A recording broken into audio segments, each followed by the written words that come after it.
Good morning.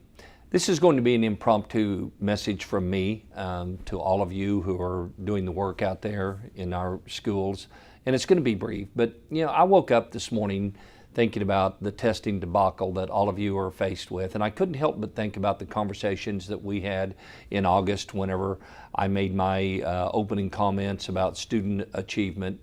Believing that the State Department of Education and the testing company that they selected would hold up their end of the testing program. And yet I wake up this morning and I had received a number last night that was getting close to 300 tests that had been invalidated. And I just find it heartbreaking that those of you who have worked so hard to prepare your students are faced with this issue. So really my message this morning is just one of encouragement. I will say that I believe, of course, that the State Department of Education and the testing company that they selected have really bungled this. While I do know that CTB is a reputable company, I know that there have been problems with this testing process in selecting the vendor from the very beginning. The RFP had errors in it. State Superintendent said, well, it was because of clerical errors and they had to resubmit it, pushing the writing test back. And then we get to the testing program, and here it doesn't work. I cannot imagine how difficult it was for those testing coordinators out there to sit there and wait and wait and wait for it to come online. I just feel that there has not been an attention to the detail of the selection of the vendor. I don't even know what is in the contract with CTB. Here's what I do know, that those of you who work in the schools have been failed. Those of you who have worked diligently to prepare our students have been failed by the testing process. And I would strongly urge the State Department of Education and the vendor that they have selected to get to the root of these problems and afford an opportunity for students to show how they can do on these tests. It is especially troubling to me to think about students who are facing graduation difficulties with the EOI portion, knowing that we only have 16 days or so until the end of the school year. It is especially troubling for me to think about what they are faced with. I appreciate the work that you are doing in order to achieve strong student achievement results from our students. I am deeply troubled by this situation. I will do everything I can to impact it.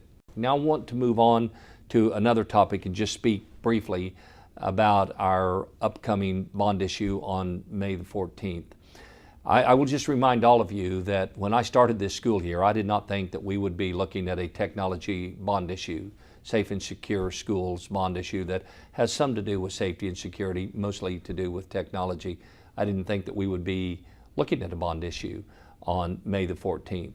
But it was you who work in the schools that brought this to my attention. It was my E4 councils, elementary and secondary. It was the Elementary Principals Association, and it was the Secondary Principals Association who brought to my attention the difficulties that we were having with the lack of technology in our schools. It became an issue that I could just no longer avoid. We put out a blog.